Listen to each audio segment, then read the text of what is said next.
Hello, everyone out there. Welcome to the after show here on The Line. Today is Sunday, August 11th or something. I don't know. My name is Eric, and I'm your host for tonight, and I am joined by the amazing Paulogia. Paul, how are you doing tonight? I am doing all right, and my apologies for those who are watching live for being tardy. But we're here, and we'll accept calls. I wasn't going to rat you out about being the one that was late, because I was almost late myself. I got here at like 4:56. I think a Morgan was like sweating bullets when I showed up, and I was like 5 minutes to go. Well, we are terrible, but we're enthusiastic. All right. Well, anyway, folks, Paul outed himself. I was not going to mention that, but it's fine. And it's just life. People, like right now, like my dad caught COVID on Wednesday, his first time ever having it, and I'm like been taking care of him. So it's like that's like been just kicking my ass all week. Wow. Not the COVID, but taking care of somebody with COVID. Also, while fearing that I'm going to get COVID while I do it, because I haven't gotten COVID yet, and I'm not sure if my vaccinations are amazing, or I got like superior antibodies, or I'm just really lucky, or maybe it was like a really high constitution saving roll every time. I don't know. But anyway, that's been a little bit of stress. But no, things happen. A few minutes late to something, not a big deal. I'm always like okay with that. But anyway, yeah, welcome, folks. It's really great to have everybody here tonight. This is a live call-in show hosted by The Line, and tonight we want to talk to theists. That's usually who we would prefer. And if an atheist wants to call in with a question about skepticism or dealing with the coming out, sort of say, as an atheist to family and friends, or just some of the kind of the religious nonsense they have to put up with in life, we welcome those calls too. But we tend to prioritize theists because those are just the fun calls to deal with, and it's kind of it's the reason why I'm here. I think I'd love to if end I wasn't this talking evening with one of us converted back to Christianity or some flavor. That would be amazing. Yeah, if somebody can come in here and present a valid and sound argument for theism, something's backed up by evidence, something that we can look at and test and repeat and show to others, that would be amazing. Although I think most people would say, oh, you're expecting too much out of the message of God, which I find it funny when people say that, because I don't expect anything out of the message of God that I would not expect out of any other message. So why can't God meet these very simple standards that assist my beliefs in almost everything else? But anyway, who knows? Maybe somebody out there has something they can tell us and something that'll sway us. Yeah. I always say that I like to be presented with compelling evidence that will quite literally force me to believe. It'll compel me to believe, because I have no choice in the matter. If I have good evidence, I got to believe it. So anyway, yeah, we'd love to see that. So we'll probably put off announcements a little bit later. We already have a couple calls in the queue. Paul, is there anything you want to mention or talk about before we start? I am just excited to talk with the people who've called in. So let's jump right to that. All righty, excellent. Okay, so we are going to bring in, we have Desmond, pronouns he, him, in Tennessee. Desmond is a theist. And the note here says, you want to make the case for the existence of gods. Are you there, Desmond? Yes, I'm here. Can you hear me? Yeah, we can hear you. It sounds like you might have a conversation or the TV going in the background. You may want to turn that down. I'm actually watching you guys on my other phone. So okay. Let me turn it off. Yeah, you're going to want to turn that off, or else it's just going to mess with everything. But yeah, it's fine. Okay. So I personally believe there are two gods. And there is a God. Something creates something. Let's understand that. Your mother and your father created you. Right or wrong?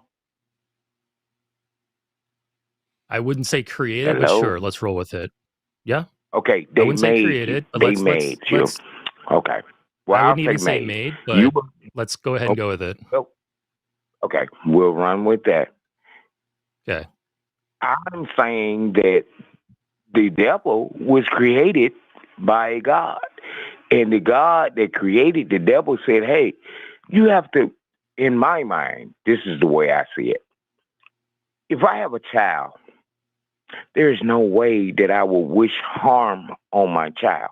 No, I will push my child away from me and tell my child to get the heck away from me. So if my child is doing dirty and wrong, that's fine. If he got friends and family that want to hang out with him and do what he do, that's fine. But at the same time, you welcome here. You still welcome here. The thing, Desmond, I'm confused. Before we get too far, Desmond, I'm confused. You said there was two gods. Are you saying that Satan and a creator?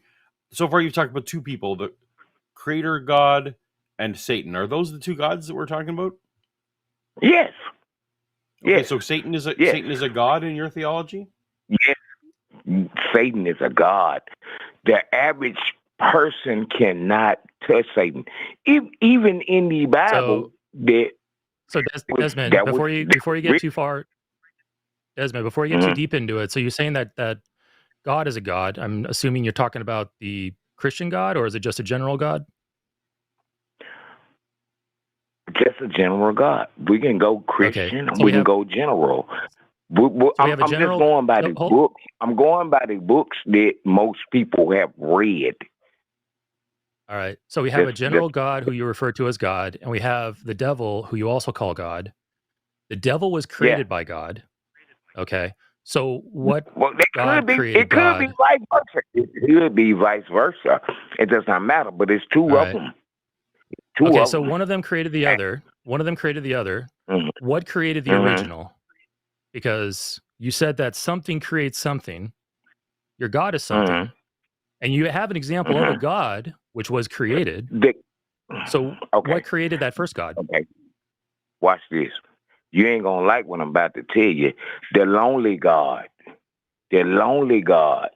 I don't know which one was lonely, but the lonely God created everything. He was lonely. It's just like your child being. What created him, though? Exactly. It goes. Like I said, it's just like, don't you have a pawpaw? We already established, yes, I do. So who's God's papa? Okay. So I don't know. That was never written. It was never written. Everything is not written. What I'm telling you, who is the devil's papa? Written where? We don't know. The Bible here? Huh? Written where? Are we talking about the Bible or some other holy text or something else? No, we just having a conversation. You cannot say what anybody. You said it was written, so I assumed you had some type of reference to a written work you were talking about. Well, I don't know what God's Son written in his book, which I mean Lucifer. He might have a book. I never read it, so I cannot speak against it. I cannot speak against Lucifer because Lucifer is stronger than me. But Desmond, you wanted to give us evidence for God, right? And you're talking now about books. But you started off better. You started off saying that things have to have things, because obviously we're not just going to take books at face value, right? Exactly. So I'm not trying to. Right. So let's just ignore all the books, okay? For the rest of the conversation, let's just ignore books because we all agree that's just nothing important. Right. You said that something had to be created, but you're not telling us who created the lonely God. What do you mean by the lonely God? Well, you're the one who posited a lonely God and a second God. Okay. I'm going to speak upon you, and you think about this. Now. If you go out and plant a tree, It's just a seed. You haven't seen it. Nobody has seen that except you. And then all of a sudden a tree grows. But after a while, I don't care how many years it takes, that tree gonna die. So when that tree comes back to the earth, everything that lives dies. The earth is going to die. The sun is going to die. We know this. Like, if you really don't understand that that's going to happen, then you. So where do we go? So I'm Desmond, cool with blackness. I'm cool with darkness. I'm Desmond, cool with darkness. But, all right, Desmond. We asked for Desmond. We asked at the beginning of the show. We also asked you for evidence, and so far we're getting this, in my opinion, conflicted story of one God created another God, but we don't have evidence of the original God being created. We're not we talking about you said we can't talk about that no more. We're not talking about that. I'm talking about what I'm saying is Desmond, everything. Hold on, Desmond. Hold on. I'm going to mute you. Desmond, you're doing a lot of hand waving here. And when we ask you for evidence or for good reasoning, you're just hand waving to a tree and going, you can plant a tree, it's small as a seed, it'll grow and die, and everything grows and dies.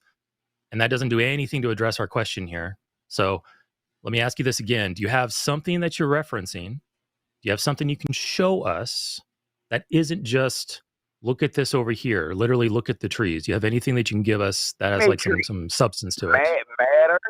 Mad or not, if you plant a tree and that tree don't grow the way you want it to, and you give it water, Desmond, and you pretend we're super dumb, Desmond, and we don't understand what the connection to the tree is. Please explain to us how the tree connects. You planted it. You plant a tree. You plant a seed. Yes. So are you suggesting that I've also created the universe, Desmond? No, but the tree that you planted will and may potentially grow other trees, sir. What? But this means nothing about. We're asking who created the lonely God, and you're talking about trees. Either change your evidence. You told me to leave the book out of it. I'm not talking about the book. What I'm saying is, I don't know if it was Lucifer or if it was. I'm not in the book now. Okay. So, someone created the lonely God, Desmond. Desmond, you're saying you don't. You're saying you don't know. And bad. I don't know which one. Yeah, Desmond. That's fine. Okay. You're telling me that the lonely God is also a created being, even though you don't know by whom. If you have a seed, No, Desmond. Desmond, we're talking about the lonely. We're talking about the lonely God. The lonely God. Are we talking about the lonely God created? It's not just the lonely God. You talking about the only God, and I'm telling you, it's more than one. No, but that's fine.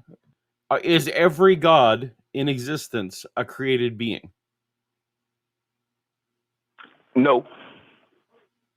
Okay. But they're stronger than the average human being. So you're saying there's one that is. You're saying that there's one that is not a created being? Everything has to be created from something. That's why I was hitting you with the tree. That's why okay, so what's the difference between every God needing to be created and just the universe being created? Are they identical? You got a lot of things that go into consideration about that, because a lot of gods want to be the only God, even though they know they're not the only God, but they know they're stronger than the average. I'm going to let Eric try now. Yeah. All right, Desmond. All right, Desmond, I'm going to mute you here really quick. So, hey, listen, we are not getting anything of substance here, but I want you to think about this. We're asking you for good reasons to believe what you're telling us. You're giving us, I already went all over it. You're giving us a bunch of claims. When we ask you a yes or no question, you don't give us a yes or a no. You hand wave to something else. And we're asking you for something of substance. So Desmond, from my point of view, try to put yourself in my shoes, put yourself in Paul's shoes. From our point of view, how do we determine the difference between you and somebody just making things up, or somebody that's just hallucinating, or somebody who's just had a bad drug trip? Is there anything you can give us that differentiates you from those other people and compels us to, oh, he dropped. I don't know if he was taking that as an insult, but Desmond, these rantings are indistinguishable to us from those other people. And I'm not saying you were hallucinating, you're on drugs or anything like that. I was saying was, from our point of view, it's indistinguishable. It's the same type of things you would hear out of those people is what we're hearing out of you. And that's how ineffective you just were at explaining your position. And we were really trying to get you to tell us something we could sink our teeth into and talk about, but Desmond backed off, so it's fine. All right, so that like all things that must grow, and things must die, and that call just went the same way. So anyway, let's go ahead and move on. We'll do one more call, and then we'll go into the announcements. Who's been waiting longer? We got Marta. Her in Spain. Marta's an atheist. And she's posing the question, is the debate about God's existence actually important, and why? Hey, Marta, how you doing? Hello. I just don't know why that debate is important. Lots of people believe completely erroneous things or things that just cannot work, like tarot reading, for instance. But we don't have shows about how tarot reading is wrong or false. But we have all this debate ongoing for the importance of God. I just don't see how it matters if some people are wrong. I mean, seriously, just another idea. Yeah, I can understand having those questions. I think it really just all comes down to a matter of perspective. So, I mean, I'm not sure what it's like in Spain. I've never been to Spain. I'm not sure what like the socio climate is in Spain with regard to religion and politics and just society in general. But I'm from the United States. I'm sure if you've been around for any time in the past decade, you've heard about how the religious right's trying to influence the politics over here in this country, how we are stripping certain groups, certain peoples of their rights because we have religiously motivated, special interests in politics trying to do these things. In my case, I was raised in what I consider to be a Christian cult. It robbed me of my first 26, 27 years of a quote unquote normal life, opportunities, at, career growth, at relationships, stunted my development, I think, for a long time. So from my perspective, I've seen religion do quite a lot of damage. And as an activist, I now want to raise awareness of that. I want to get people to question their beliefs and hopefully improve their lives. And on top of that, I just enjoy it. It lights up the right parts of my brain. I enjoy doing this. I'll enjoy talking to people about it. So that's my motivation. That's why I do it. Paul, you have I can't agree with that motivation. I mean, if you like it, good for you. Yeah, I like it. It's all the reason I need, but I also have good, non-selfish reasons for wanting to do it as well. Yeah, Marta, I would also challenge you perhaps that there definitely are YouTube channels dedicated to showing why tarot cards are false or or crystals, or you name it.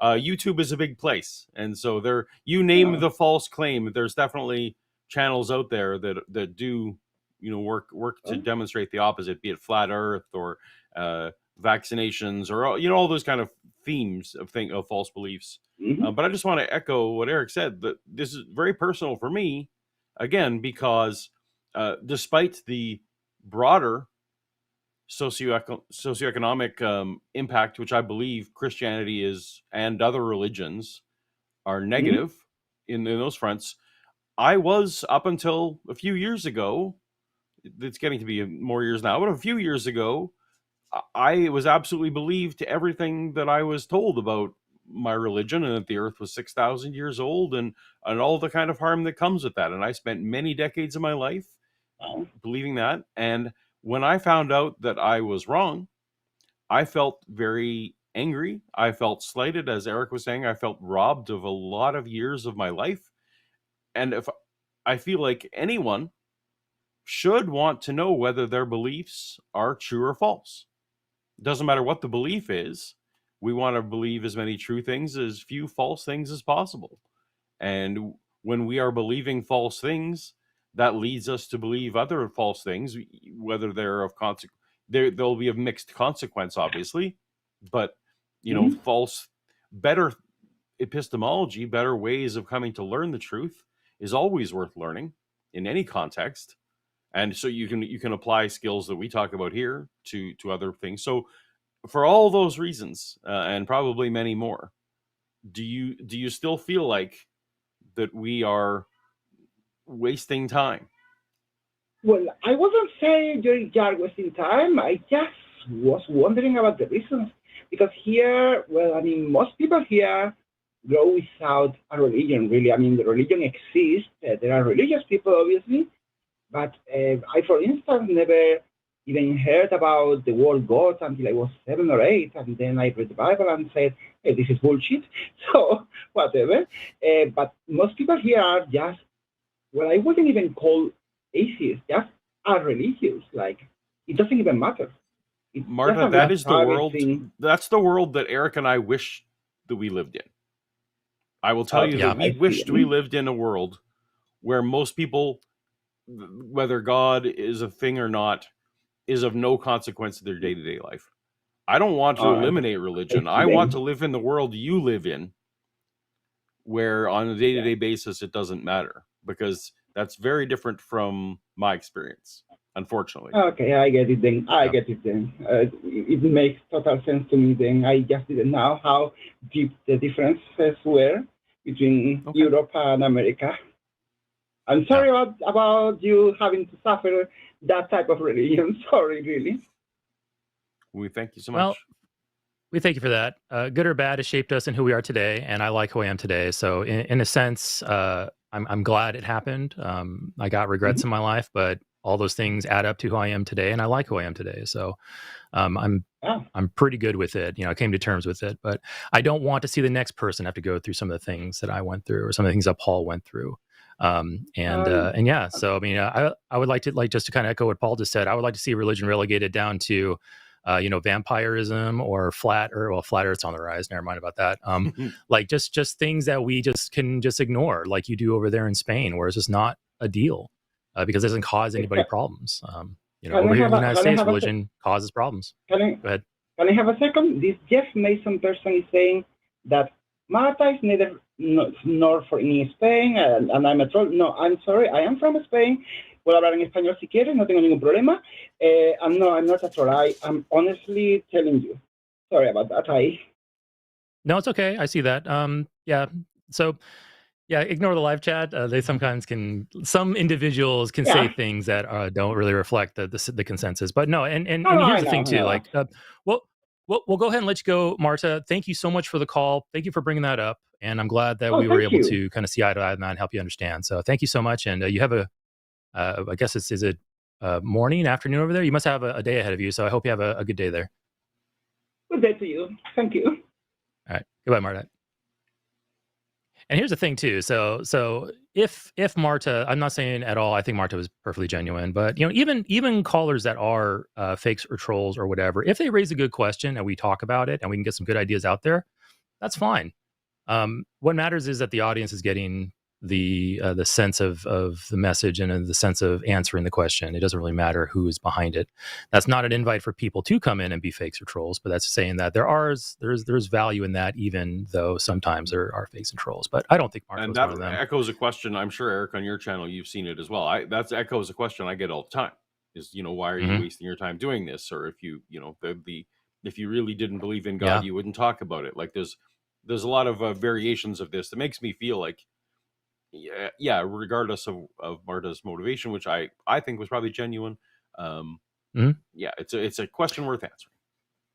Yeah, I think so, and Marta bringing up that question too shows that there's I mean, we all have different perspectives, different histories, different experiences. I'm sure there's somebody out there is really passionate about some activist work that I might just at a glance go, oh, why are you wasting your time with that? That doesn't sound right. But that person might have their own very good reasons that I can't even quite fathom yet. And the way I can get to know them is by asking, like what Marta just did. We're going to have people who are, with me and Paul, we have our mixed reasons for doing what we do. I I don't want to see people suffer like I did.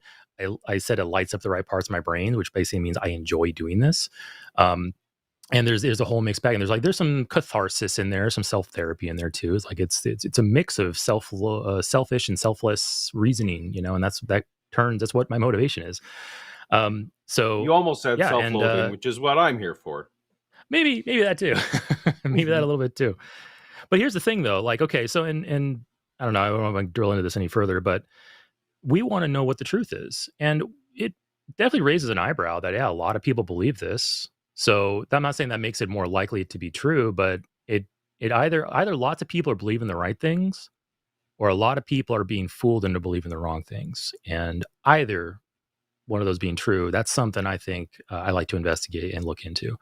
And so that's what we're doing here on the show. And yeah, so anyway, thanks again, Marta. Really appreciate it. We are going to go ahead and do a couple announcements, and then we got some few other calls waiting. So so you are here on the line. This is the after show, which is a Sunday night show that airs after the main Sunday show on the line airs at noon Pacific time. Anyway, upcoming on our schedule, I said it was the 11th. Yeah, so upcoming on our schedule, we have tomorrow we have Skeptalk at 6 p.m. Central Time. That's going to be hosted by Aron Adair. I don't see a co-host slot in there, so I'll probably get filled at some point. But yeah, stop by tomorrow to see Aron at 6 o'clock. Tuesday night we have Owen. Okay, Owen Morgan, right? Yes. Oh, awesome. Okay, fellow XJW. Hey, Morgan, how you doing? Cool. So Aron and Adair and Owen Morgan tomorrow night. Then we have Chewed Gum at 6 p.m. on Tuesday with Arden Hart. Also, again, no co-host, but I'm sure Morgan will let us know if there's one there. Then on Wednesday, we have The Hang Up with Matt Dillahunty and Andrew Seidel. Thursday evening, we have the Transatlantic Call-In Show with Arden Hart and Jose Caballero. And then see here next week, they set up the calendar a little weird here. The next week on Sunday, it'll be me here at 2 o'clock with Forrest Valkai. Last time I hosted with Forrest, I had a really good time, so I'm really looking forward to that. And then that evening, Forrest Valkai again. Man, what a machine. It's Sunday, 7 o'clock, Forrest Valkai, along with Matt Dillahunty. So Forrest is pulling a doubleheader on Sunday. So great. Oh, you're muted, Paul. Did you mute?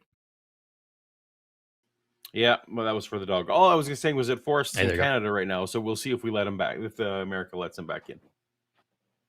Oh, is he kicked out of the country right now, or is he exiled, or he's traveling? He's at a convention in Canada, but you never know about the border crossings. Oh, okay. Well, we can just say the word Forrest Valkai. We have internet up here. He can host from up here. Yeah, there you go. I was gonna say we could just troll him and just say his name and then a bunch of triggering keywords, and then some automated surveillance system will flag him, and then all of a sudden, I probably already said too much, but probably. Anyway, sorry, Forrest, if you have a hard time flying back into the country because of our shenanigans. Anyway, all right, let's go ahead and move on. So we have, Desmond's calling back in.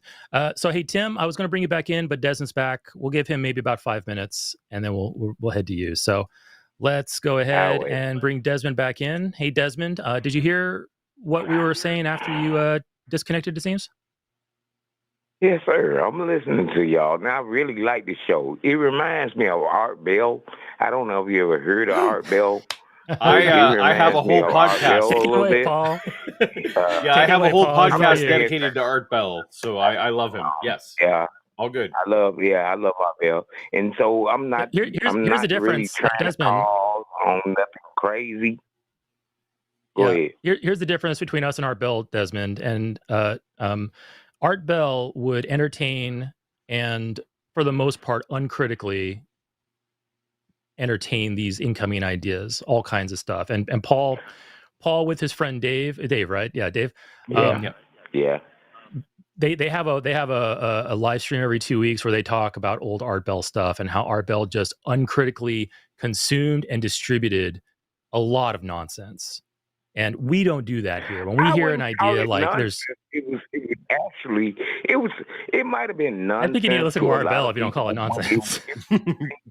It was some things that it would make you think, even though you would feel like, oh, that's just crazy. But right. It would make the you point think, of that show, what Eric's trying to say is the point of that show was not to get to the truth. The point of that show was, as you said, to entertain and to basically entertain interesting conversations, whether they be true or not. That the point of that show wasn't to determine truth, but we on this show aspire to get to truth, and that's why we were pressing you the way we were. Get to the truth. So, yes, okay, and I'm not saying that anybody is wrong. Like I wanted to talk about, and I will call back another day, another time, about the world being flat. Like that's ridiculous. To me, it's ridiculous. Okay. Because if every planet rotates, now a lot of moons don't. Desmond, we're with you. You don't need to. You don't need to explain right now why it's ridiculous. We're with you.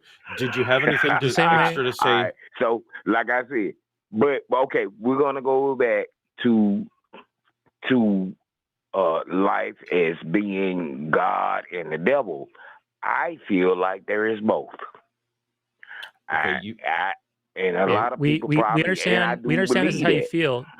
Desmond, we understand this is how you feel. We care about what you can show us. Is there anything you can show us to back up what you're saying? Okay. Okay. You said leave the book out. I cannot talk about the book. Do you bring the book back in? It's fine. You have my blessing to bring the book back in. What book is it? Let's start with there. Okay. Well, the book is saying this. I have a child. Book? I need to know what book first. God. Wait. Matter of fact, I'm finna be through. I'm gonna get off. God say everybody is his child. I would not want to put my child in a lake of fire. Are we talking about the Bible? Just give me something here, Desmond. What book are we talking about? Is it the Bible? Yes or no? Bible? We're talking about you. Would you throw your child in a lake of fire? Oh my God, Desmond! I'm gonna give you one more chance because this is a peeve of mine. If you don't answer a very simple question, you need it. Yes or no, Bible? I'm talking about the book. Yes or no, Bible? I'm talking about the book of Bible. Okay, thank you. All right. Now, what in the Bible convinces you that the God exists? Just give me your best one. Not a whole list. Just give me your best reason why the Bible has convinced you that this God exists. You have to understand. See, it's a little bit more. I have to take a long conversation with you, but I'm going to say it like this. Only thing I can say is if the Bible says that God created Jesus. Now, a lot of people say Jesus and God is the same. See, it's a long conversation, but I'm going to say this right here. To all, even the people in the Bible, y'all say this, that, and the other, and he going to throw you in a lake of fire.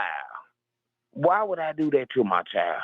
I'm a creative child. I'm your Desmond, child, and I'm going to throw you in a lake of fire. What if I were to tell you, Desmond, what if I were to tell you that I don't believe what the Bible says is true?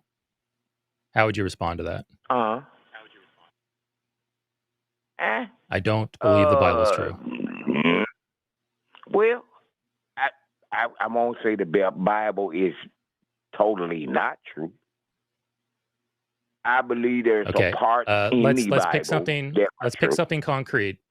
Let's pick something concrete. Genesis 1:1 says, "In the beginning, God created." I don't believe that to be true. Well, how can you show me that that's true? I cannot dispute it. I cannot rebuke that. I cannot dispute that.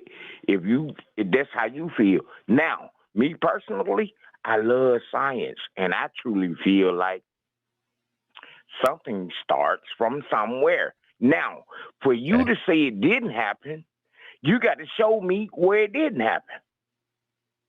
No, I didn't say that. So, Desmond, you got to listen to me very carefully here, okay?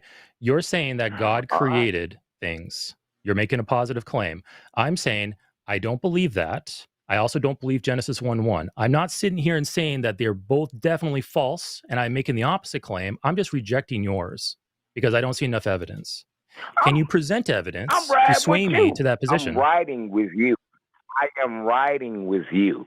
I cannot persuade you to believe you saying the same thing I'm saying, but what I'm trying to say so is you're admitting to me, Desmond. Desmond, you're admitting to me here. I'm sorry, Desmond, I got to mute you here, okay? You're admitting to me here then that you cannot persuade me to your position. which tells me a lot of different things. It tells me you don't have an argument, you don't have evidence, you just want to talk about it. And we've talked about this many times with other people. We want to be convinced. We want to be shown things that we can analyze and test. And if you can't give us any of that, and it's just, I feel this, I feel that, my book says this, my book says that, then we're not going to have a lot to talk about here, and we should just probably move on. So is there anything you can give us that's more concrete? Now, damn, you hung up on me. I didn't hang up on you. You're here. No, you're still here. We're here. I'm here. Listen, me and you almost on the same page. But see, you're looking at it as, if you prove it, I understand it. But right now, I don't understand it because you can't prove it. So we going back and forth on it. You wanted to be proven, and I'm saying you just want to believe what you want to believe. I'm saying I leave my mind open a little bit. But Desmond, there's already a fundamental misunderstanding here, because now you're assigning motivations to us, that our minds are closed and we want to believe what we want to believe. I want to believe whatever the truth is. And if it is true that a God exists and that God created the universe, I want to believe that, but I can't just believe it. I need to be compelled to believe with good evidence and good argumentation. And so far, I haven't seen any here. I understand that. All right. Okay. So Desmond, we've gone back and forth. Hey, I promise you. Please, I'm gonna get off. So when you go to sleep at night, you go to sleep on the thought of, you wake yourself up every day, and you know when you gonna pass away, and you know, I mean, come on now. I'm not trying to convince you to believe in God, because I told you it's two gods. One is God of God, and the one created the other. I don't know who created who. And to me, it doesn't matter. But I believe we were all created from something. Now, I haven't got there yet. Bring it home, Desmond. I haven't got there yet. And all right. I'm saying... All right, Desmond, we're going to go ahead and your stop. Mom and your dad created you. If you leave right now and they never see you again, does that mean that you didn't exist? Okay, goodbye, Desmond. You have a good evening. We really hope you have a good evening. Okay, I'm sorry. The Art Bell show was the Art Bell show was 4 or 5 hours, 7 days a week. So we don't have that kind of time to chit chat. Yeah. Anyway, Desmond, I hope you've listened to that again and maybe hopefully better understand what my asks were, what I was asking to get out of you. Because like I said, ask you a question and I get hand waving, like, look over here and let's talk about these other things instead of addressing the question. That's not going to convince us, especially when it comes to claims about the supernatural, about the metaphysical, and whatever else the claims are. And in fact, just look at I don't want to beat up Desmond now he's not here anymore, but just look at your way you evaded the question about what book we're talking about. Like, why was it such a hard thing to do to say, yeah, I'm talking about the Bible? Like, why was that such an issue? I know we said, let's throw out books at the beginning, but even after we said, okay, let's bring books back in, you still don't want to answer the question. Those things tell us things about you. And they might be assumptions, or we might see, okay, we don't think Desmond has a foot to stand on, or maybe his motivations are different. Like, all kinds of possibilities swirl in our minds. And the best way for you to cut through that is to simply answer the questions that we're giving you. And we weren't getting that. So Desmond, call back again some other day. Try again with that. Think about this, okay, Desmond?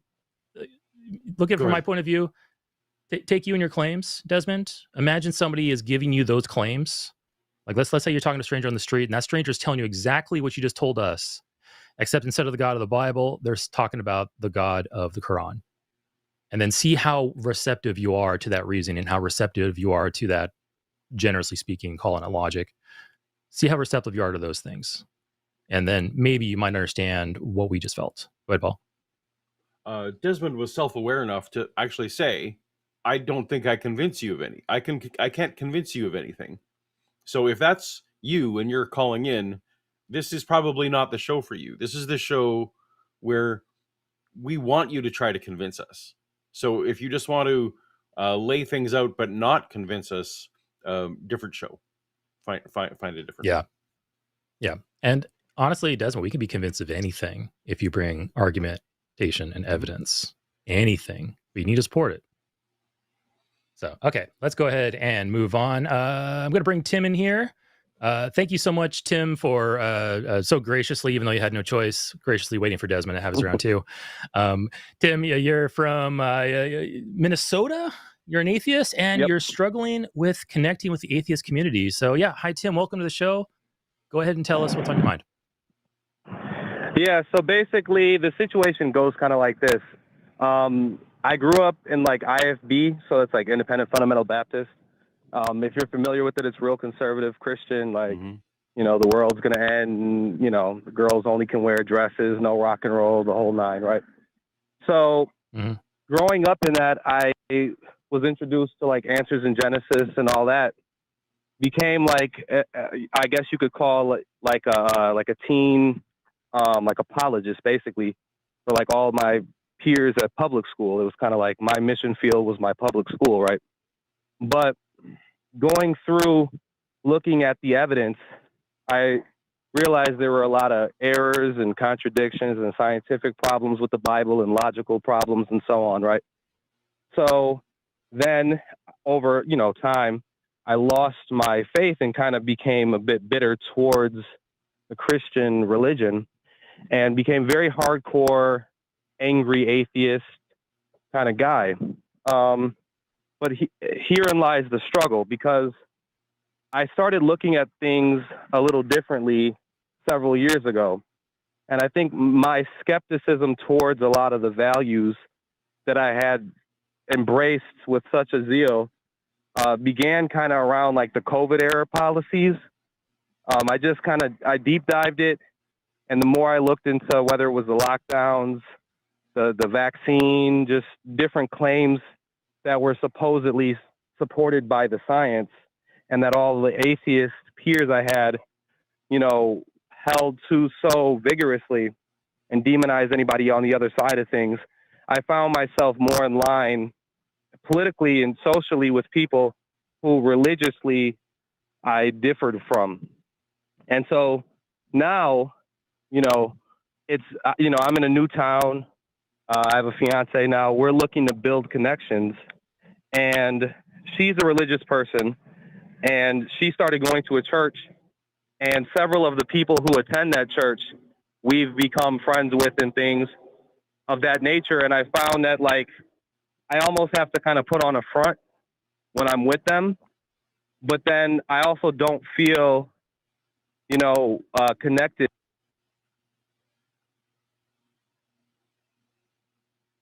We might have lost you, Tim. Uh-oh, Tim, still there? Well, he's still connected, but I don't hear him. So, Tim, if you can hear us, we don't hear you. Yeah, can you hear this me? moment, but yeah, okay, there you go. Back. So here, get a couple more sentences in. I don't know how much in. but go ahead. Yeah, you mentioned that you and your fiance are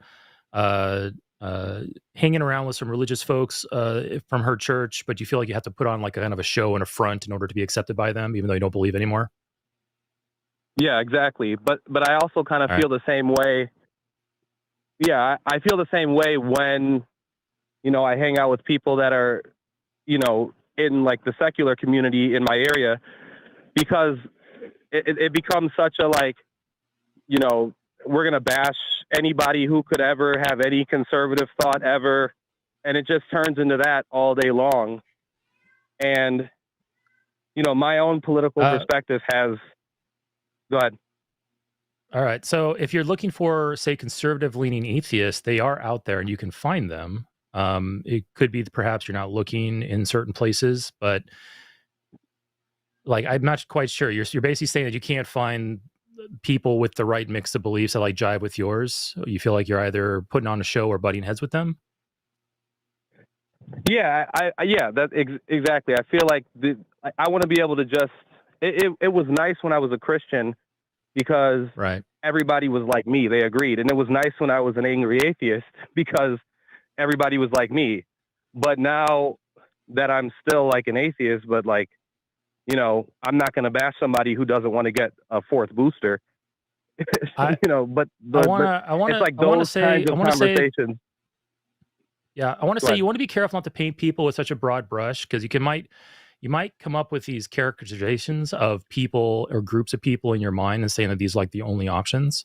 People are very nuanced in lots of different things, and yeah, social interactions and creating friendships and bonds are dependent on certain things aligning, and there are other things that don't have to align. Like, I have friends that I disagree with politically that I don't mind being friends with.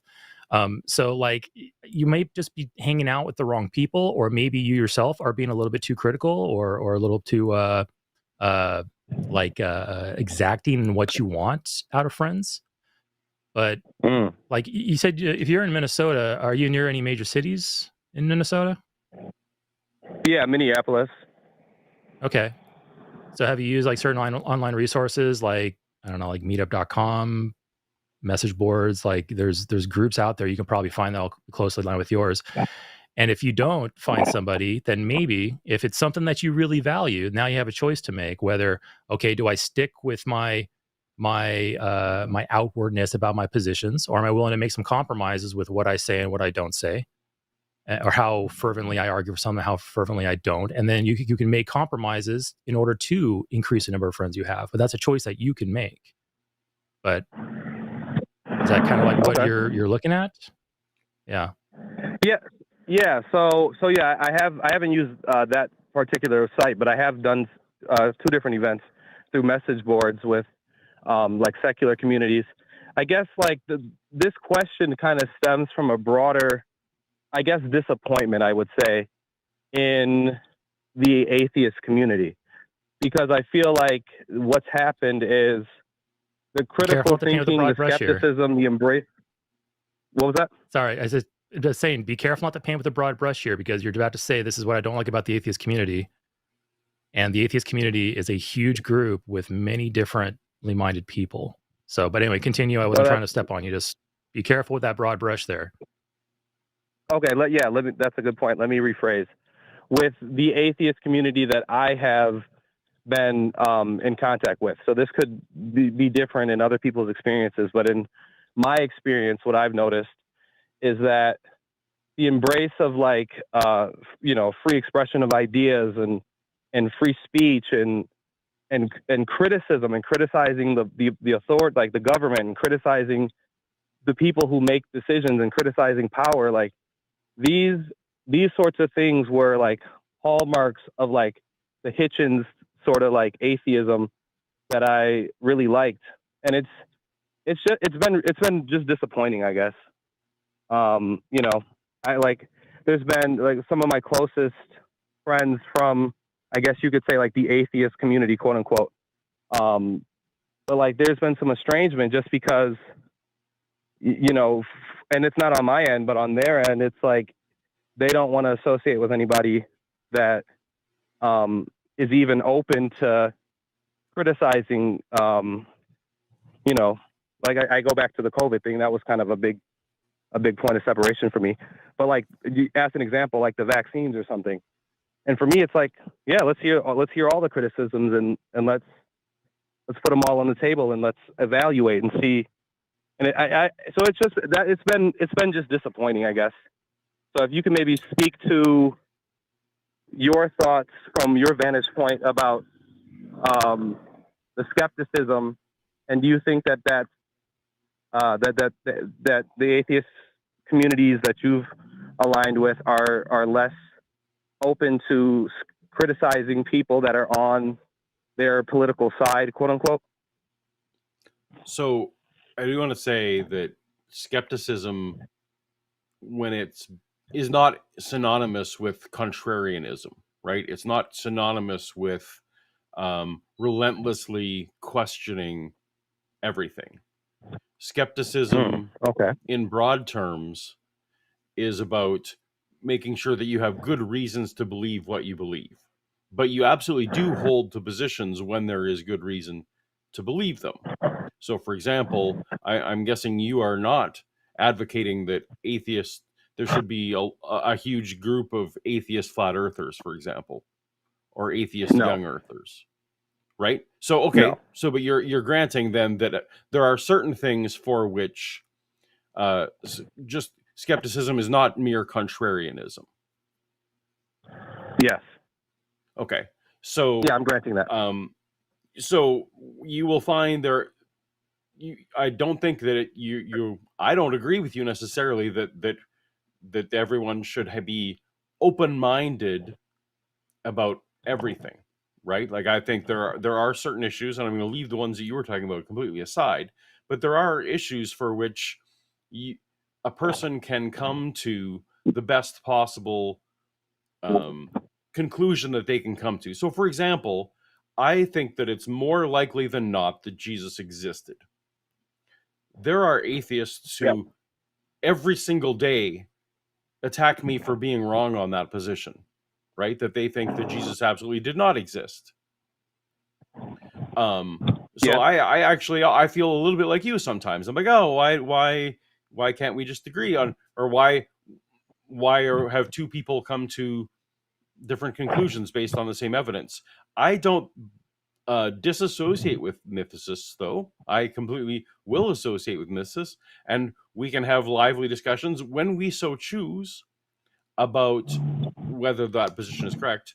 But oftentimes we might say, you know what, we agree on like all these other things, so we're going to hang out and we're going to either not talk about the one thing that we disagree about, or if that one thing is so important to us, then I guess we will just agree to hang out in different groups, right? Like, so let's hang it on that.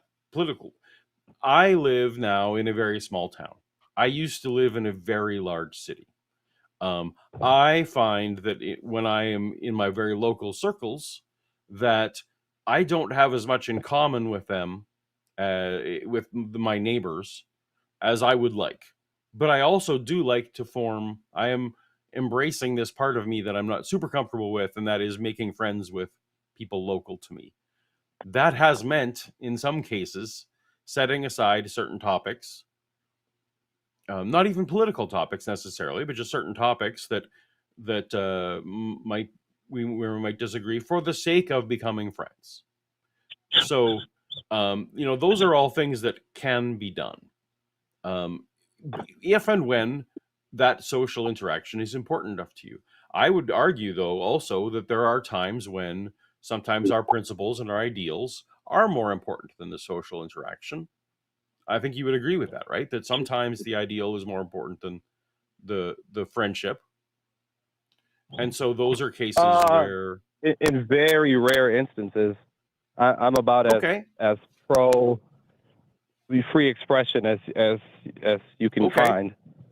So then I think you're fair to say if people have said to you, you are holding position Y, and therefore I can't associate with anyone with position Y, they've come to that conclusion. I can actually be behind you where you can say, you know what, that's disappointing. Even if I might also agree that person is justified, I can get why that's disappointing. So I think I can be on board there. I don't know. That's kind of a train of ramble, as it were. Was anything in there helpful to you? Or no, that was really helpful. I think I did want to correct one kind of, I guess, built-in assumption. So it's not that the difficulty is on my end, where it's like, oh, it's difficult being, friends with or connecting with people who don't embrace, free expression of ideas to the same extent as me or something. What I've noticed is that, for example, I'll give an example. One of my best friends, who, for years, an atheist, they had a child, and my parents, they knew this person. My parents chose not to be vaccinated, and they said, unless you're vaccinated, you can never meet my child. Like, and to me, and like, so it's like, what do I do with a person like? Tim, so I know we kind of took. Oh, go ahead. Yeah. So with that particular example, is that a conflict over ideology and positions on things, or do you think that those other people have some very real fear that their child might be exposed to something because that other child is unvaccinated. Yeah. So yeah, I do think that that there's a fear there, but that goes to my point about skepticism, because I think at this point, it's not a rational fear, and even if that was something that a person held to at a certain point, so I guess you don't think it's you don't think it's a rational. So hold on, Tim. I don't mean to cut you off, but you say you don't think it's a rational fear. But what rational reasons do you think they might have if you were to put yourself in their shoes? Well, they've explained their reasons. I don't find them compelling. Otherwise, I'd agree with their reasons. All right, but it's not a disagreement over. But my point is that it's not a disagreement over a social position or a politics position. It's a disagreement over them saying, I think this is a very real threat to my child, so I'm not going to allow this threat to present itself. So it has nothing to do really with the disagreement itself. It's the threat that they see to their child, letting their kid hang out with an unvaccinated child. And I know you disagree with that, but that's their motivation, not the disagreement itself. It's the threat that they see. For example, let's say, for example, we've had fresh outbreaks of polio in certain parts of the world. In parts of the world where polio was eradicated, polio has made a comeback. Smallpox has made a comeback. We have very real examples of how lack of vaccinations has presented real threats to children in the world. Now, setting aside whether or not COVID can be included in that group, we have solid evidence of these things occurring. So from those people's point of view, can I understand jump at least in what they're saying. Briefly on that? Sure, go ahead. Just really quickly on that. So that's a great example, right? You can point that out, and I would look at the evidence, and I would say, yeah, that's a good example. So somebody should I would advocate for a person getting the polio vaccine. But then why is it that, and I wouldn't say you specifically, but many people that I've talked to, if I point out, for example, there were 4 approved COVID vaccines, AstraZeneca, Johnson & Johnson, Moderna, and Pfizer, and after 2.5 years, half of those vaccines are pulled from the market because of adverse heart reactions. That's literally like half of all the approved vaccines of some of the quote-unquote most safe. And if I point that out, what does that have to do? AstraZeneca. What does it have to do with whether or not what does it have to do with whether their motivation was fear or not? No, because it goes to the fact that it's irrational. That's fine, but they can be irrational. Okay, go ahead. They're allowed to be irrational. Yeah. What we were pointing out was that their fear, that their shunning, there was not based on a lack of wanting to be social. Their shunning was based on a perceived threat. Now you may well be right that let's say that you're completely right, and they shouldn't have had that concern. That doesn't change the fact that was their motivation. I am right. Johnson & Johnson and AstraZeneca are off the market. So go ahead. That's not the point of the conversation. I'm just saying, I don't want to motivations. I'm just saying. So here's the thing, Tim. That is correct. So go ahead. So Tim, here's the thing. From their point of view, from those parents' point of view, all right, you can ask them, okay, what's your confidence level that COVID is a very real threat and the vaccines don't work or something like that, and they'll give you some number. Okay, most parents will say, let's say they have 10% confidence that the vaccines don't work, or rather, let me take that back. They have a certain level of confidence, doesn't matter what number it is, that if my child hangs out with an unvaccinated kid, they might catch a very dangerous disease. And maybe that percentage of confidence is 5%. A lot of parents will say that 5% is unacceptable. They may say, I don't believe in vaccines. I don't believe in all this kind of stuff. But just the fact that small percentage is there and I can't ignore it, that's too much for me to risk my child over some position about a vaccine. So maybe a parent will say, I can't let your children hang out with my children because they're not vaccinated, because there's a 2% chance there that I might be wrong about it. And if a parent were to say that, I would say, okay, that's fine. They're trying to minimize as much as possible any threat to their child.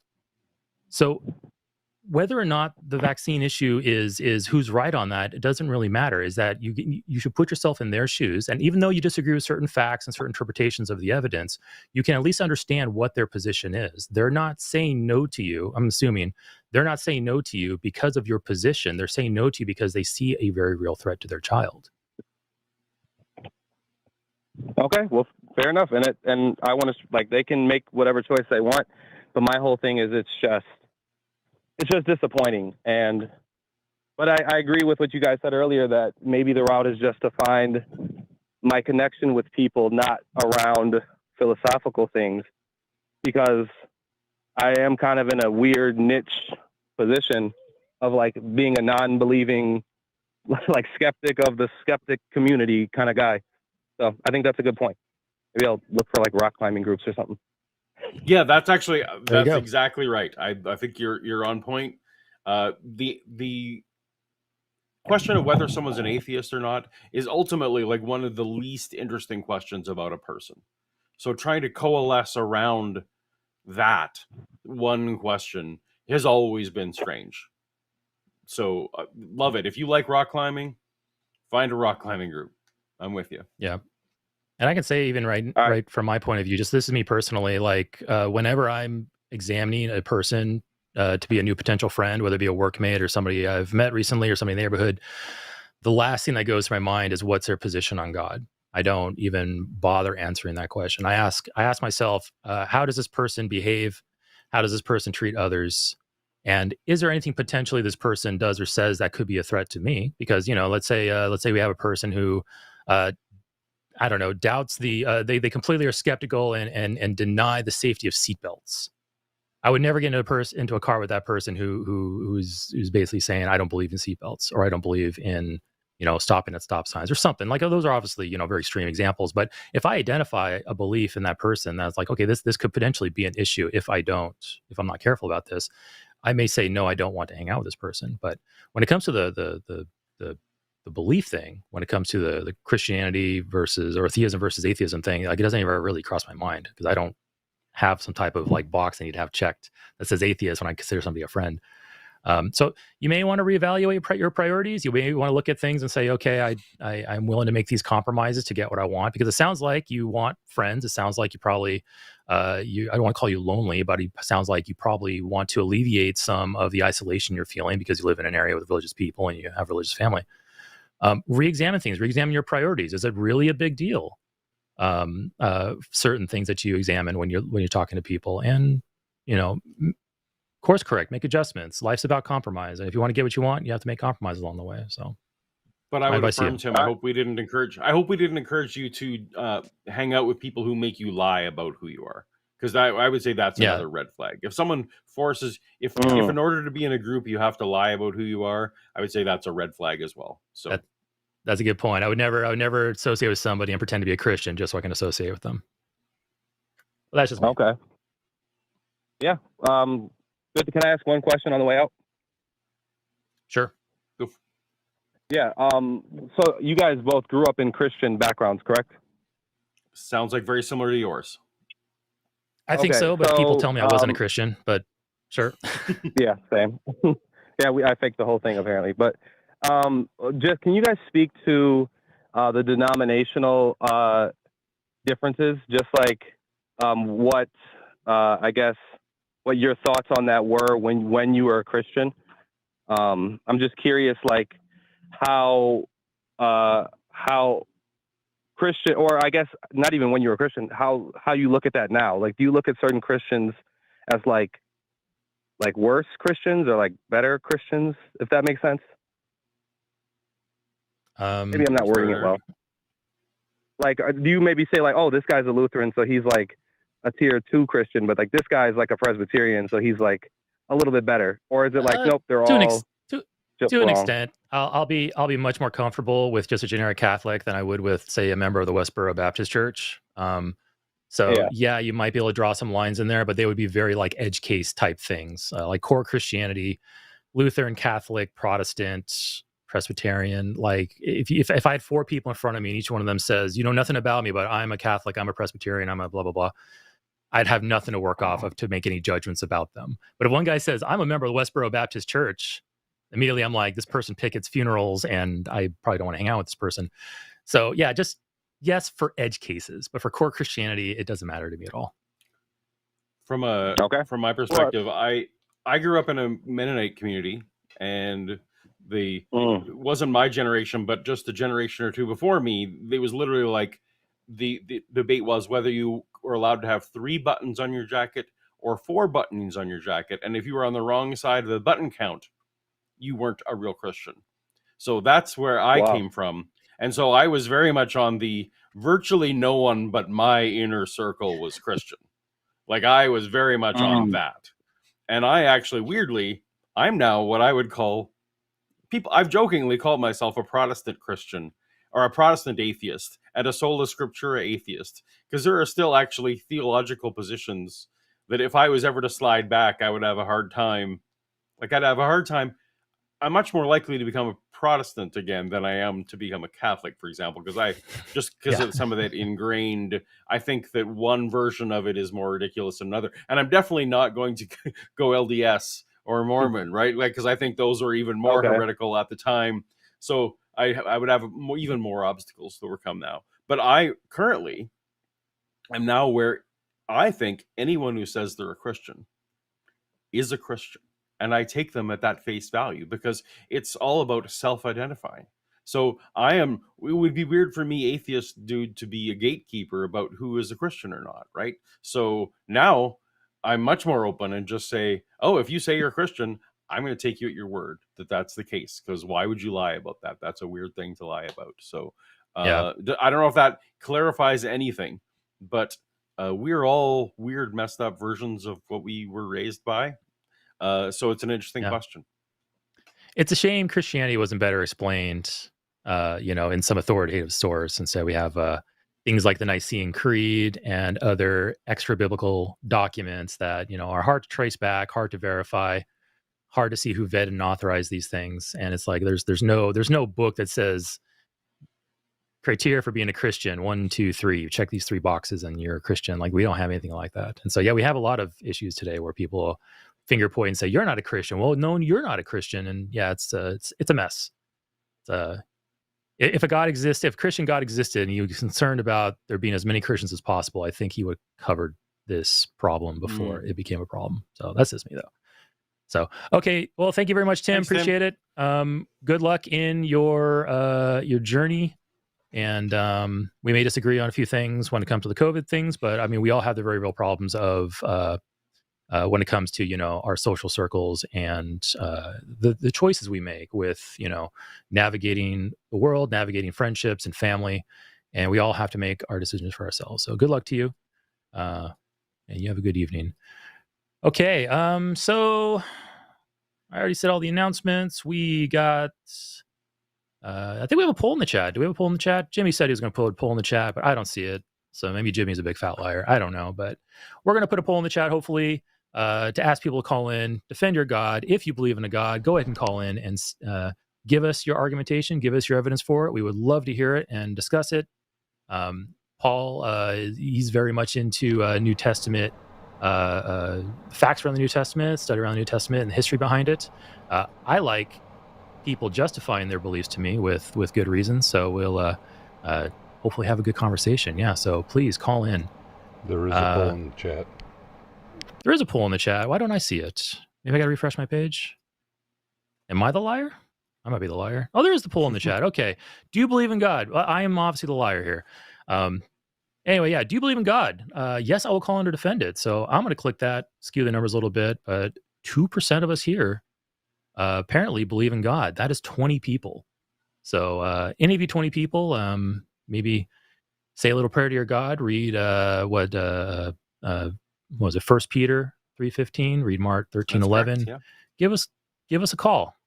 Get filled with that Holy Spirit and give us a call. And I'm not mocking you because it's a good test. Like, pray to your God, get filled with that Holy Spirit, and your God should hopefully give you the words needed to sway us.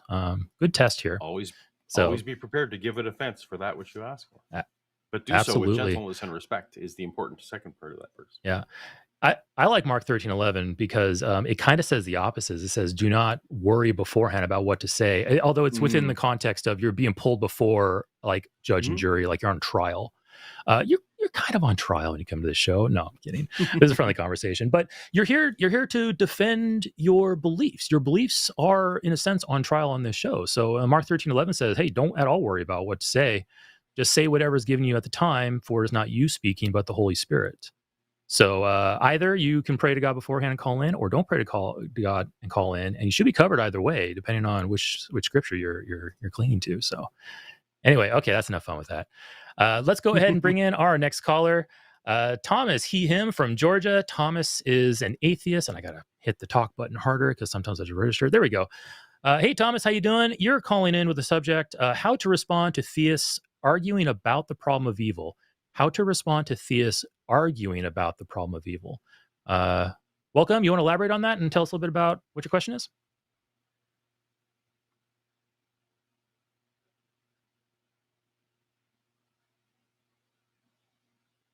I'm imagining Thomas scrambling back to his phone. Yeah, there you are. Can you hear me? Hey, Thomas. Yeah, sorry about Yes. that. Yeah, yes, sir. I'm here, Thomas from Georgia. Sorry about that. First time caller, a little new to me. No worries. So, yeah, I'm really big fan of your stuff, but I'm obviously an atheist, but I'm presenting you a theist problem that was brought to me recently.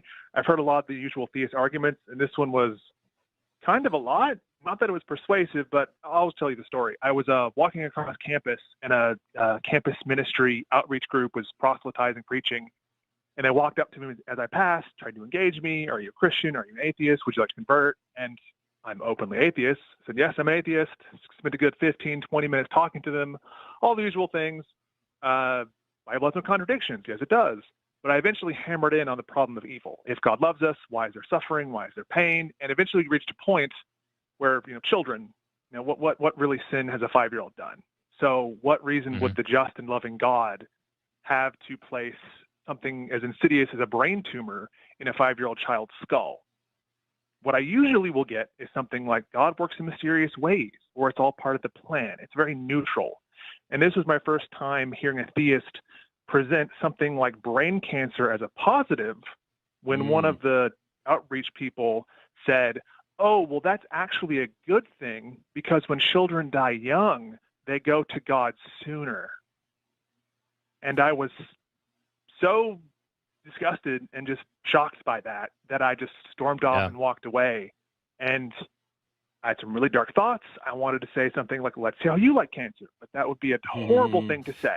So I guess I don't even like thinking it, let alone saying it, let alone admitting it. That's a horrible thing. Don't wish cancer on people. Why would you think that? But I walked away just in a huff, I guess you could say. So I guess my problem is twofold, or my question, my concern.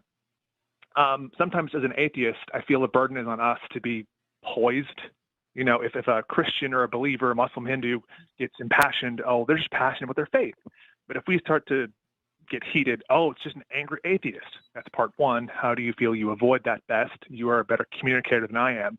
And also, if, heaven forbid, a theist were to come to you with this, what I find an appalling argument that, yes, child death and suffering is good because it gets you closer to God, just off the dome, what were some things or some ideas you might say or employ? I'm curious to hear your thoughts, please, gentlemen. You want to start off, Eric? Yeah, sure. So one of my videos on my channel was titled "Could God Not Kill Children?" And it was a very purposely structured question. Could God not kill children? Basically asking the question, could God do what he wants to do, accomplish his goals without killing children? And I got all kinds of comments on that video, similar to the comment you got from that individual that approached you. And you were talking about, trying to frame cancer in children as a good thing, trying to frame child death as a good thing. Simply saying God works in mysterious ways, which isn't at all an answer to the problem. The problem of evil is basically just identifying a contradiction with the idea of a triomni God that is perfect with his power, his knowledge, and his love, coupled with the world that we see. And you're going to have lots of people give you kind of non-answers, like God works in mysterious ways is a complete non-answer. It's basically saying, I don't know, but I'm going to still believe anyway. I'm going to ignore the problem that's here. And it can be very difficult because that can raise some emotions in people. Like when you hear somebody say that, children dying is a good thing. Yeah, it can swirl up some emotions in you, and you want to like lash out, or you want to get back at them, or be snarky, or whatever. But yeah, like I guess let me ask you again, what's like the general thrust of your question there? Because we all have dealt with these things. We all have dealt with responding to these things in certain ways. Is there like something that you're wondering about that we do, or like what was the thrust of your question again? Please remind me. Yeah, I guess it is a broad question, I suppose. Just some of the callers you do have say things that I would find heinous. I've seen some talks about where they defend slavery and how it's okay to oppress trans people. And I like to think I'm a compassionate person. And my natural instinct is I just want to say, this is harsh, go fuck yourself, you're a cretin, you're a goblin. But that doesn't move a question forward. It doesn't solve anything. We don't get any closer to understanding each other. And we probably won't. Someone with that much dogma in their brain may likely not come to a conclusion, but I did. I was once Christian. I was once fairly Catholic, and I arrived at this. And just basically, how do you keep your cool? When someone says something that just over the line, what do you do to center yourself and not perpetuate that stereotype of the angry atheist? You're angry at God. You're angry at cancer. You must be so angry. Yeah.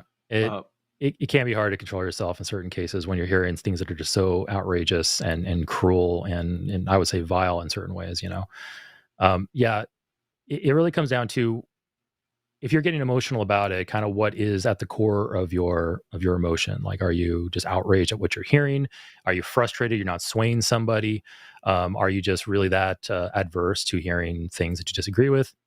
I think just identifying why you get emotional helps you contend with it and helps you kind of suppress it. And I'm not saying suppressing emotions is generally a good thing, but yeah, you don't want to play into certain stereotypes like the angry atheist sometimes, but sometimes you do. And then it just depends on the audience you have in front of you. But yeah, identifying your motivations and your reasoning behind it is I think probably a good first step, is seeing exactly what's driving that. And then you can figure out, okay, if I understand what's driving that emotion in me, then I can better contend with it. Go ahead, Paul. Mm-hmm. The other thing for me is that I still feel like I'm very freshly on the other side. And in every video I do, in every conversation I have, I'm constantly not putting myself in my shoes. I am remembering what it was like to be on their side of the fence, even if it doesn't exactly align with it. So when I was on that side of the fence, did I agree with what that was said? I absolutely agreed with what was said there, because God, the good, the quote unquote good that they want to talk about of morality, they don't agree with you that good has to do with reducing harm or increasing flourishing in this lifetime. Their time scale is infinite, and they fully believe that this life is nothing but a blip. So the position you just presented was actually recently presented by someone as prominent as William Lane Craig, who said that if God commanded him to go shoot up a school, and he really believed that it was God commanding him to do that he would do it, and that some of those kids would be fortunate. So this is not like, it's not a weird fringe thing. And I get why you're sighing. Yeah. Because you and I, our definition of morality really deals with reducing suffering and increasing flourishing in this life. But that is not what they define as morality.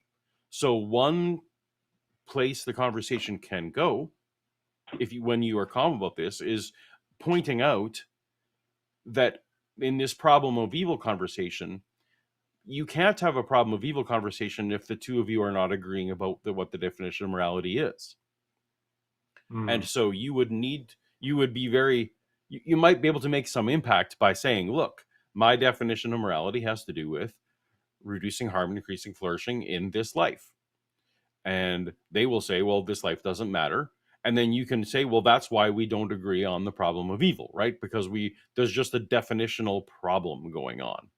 And you can be very calm. Like, then you can forget about the kids with cancer, right? And you can just talk about now, well, they need to convince you that there is this other life for which you need to expand your moral compass about. And you can, again, get away with the horrible things they said. But if you want to lean into the horrible things so that was one tact.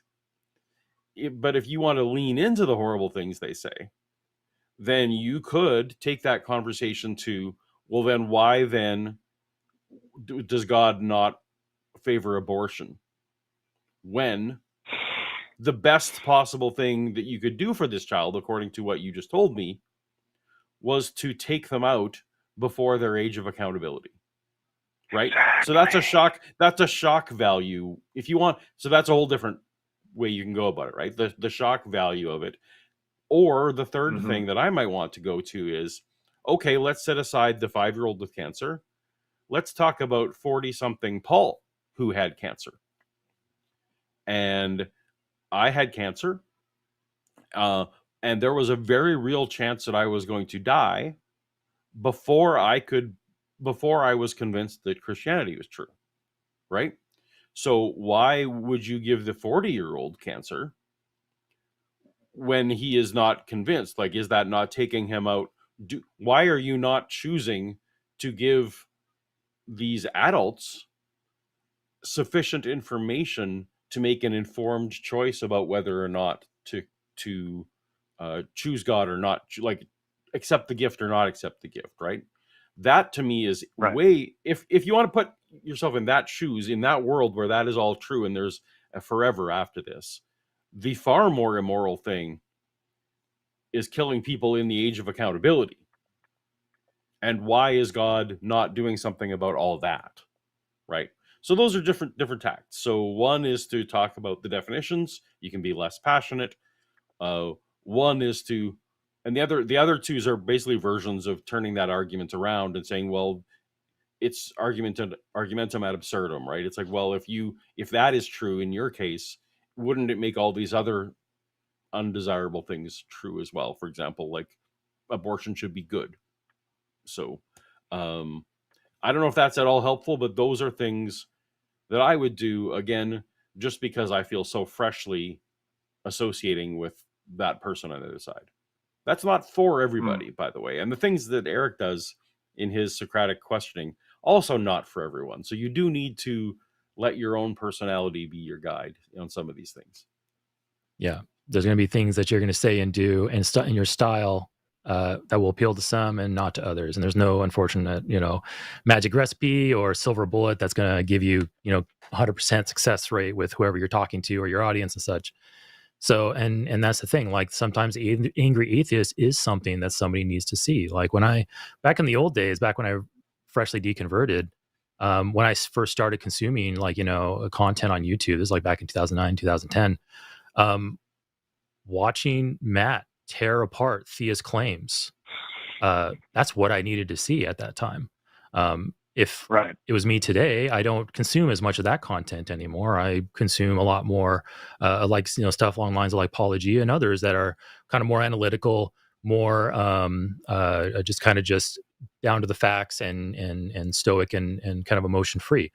And that's not saying that what Matt does back then doesn't have value now. There's people today that need to see these things and they need to see, religion knocked off the perch. So it really just comes down to what the person that you're interacting with needs at the time. And everybody's approach is different and effective in its own way. Me personally, I like street epistemology. I like questioning. I like just with honest and straightforward questions, identifying contradictions in somebody's claims or getting a person to admit that, hey, maybe I don't have a good reason to think that Matthew wrote Matthew, or things like that. So yeah, it really comes down to just what the person needs at the time and what you have to offer.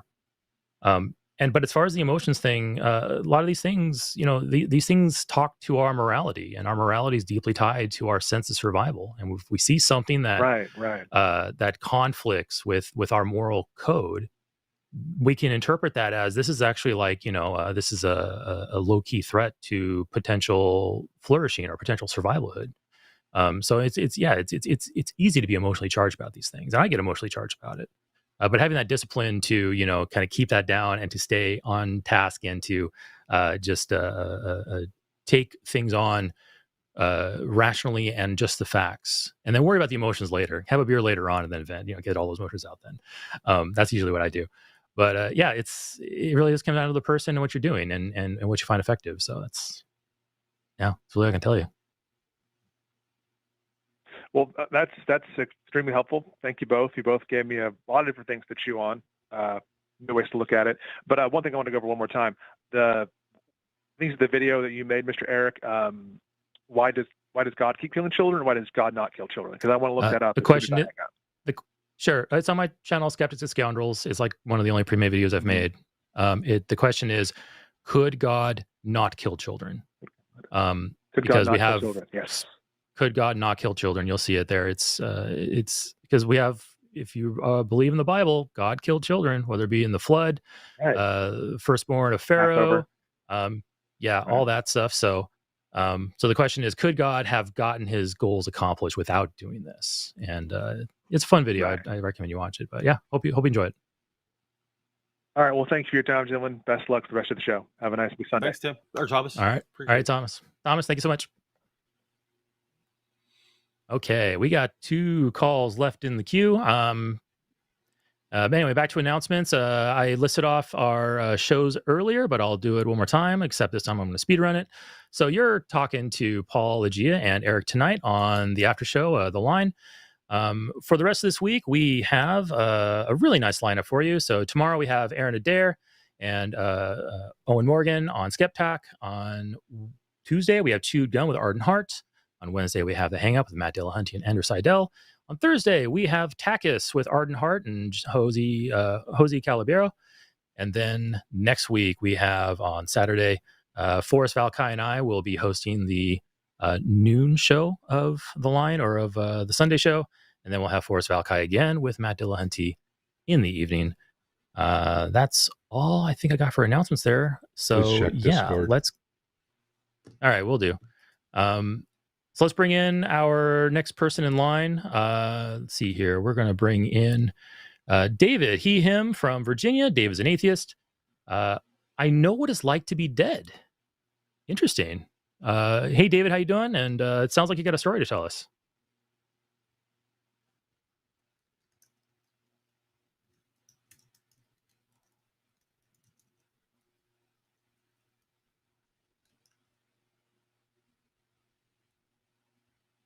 Originally came up with the concept, but I myself realized maybe, 20 years ago, that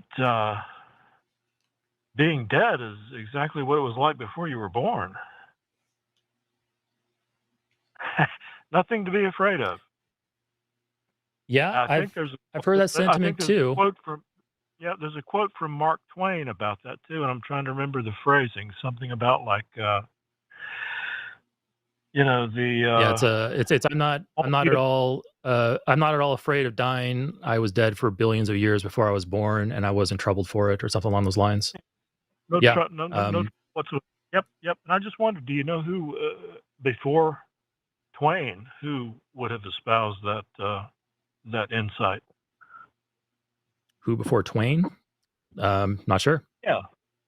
Yeah, me either. I've never researched it, but I know it's a concept that it's something I came to myself before I ever read anybody had said it. So it's kind of neat when you think of stuff that you've never heard, and then you find out, oh, somebody else thought about that. I gotcha. Yeah. The way I look at it is, obviously, I'm sure Mark Twain, if I represented his code accurately, I don't think Mark Twain thinks that he actually experienced anything before he was born, because he obviously didn't exist. I didn't exist before I was born. I wasn't experiencing anything. Now that I exist now, what I feel is my recollection of when I think about what came before me. And it's this, for me, it's this weird gray anomalous thing where it's like a cloud you can't pierce, because I literally didn't exist. And I don't frame death as that either. I don't frame death as that. I'm not going to transition into death and then feel that.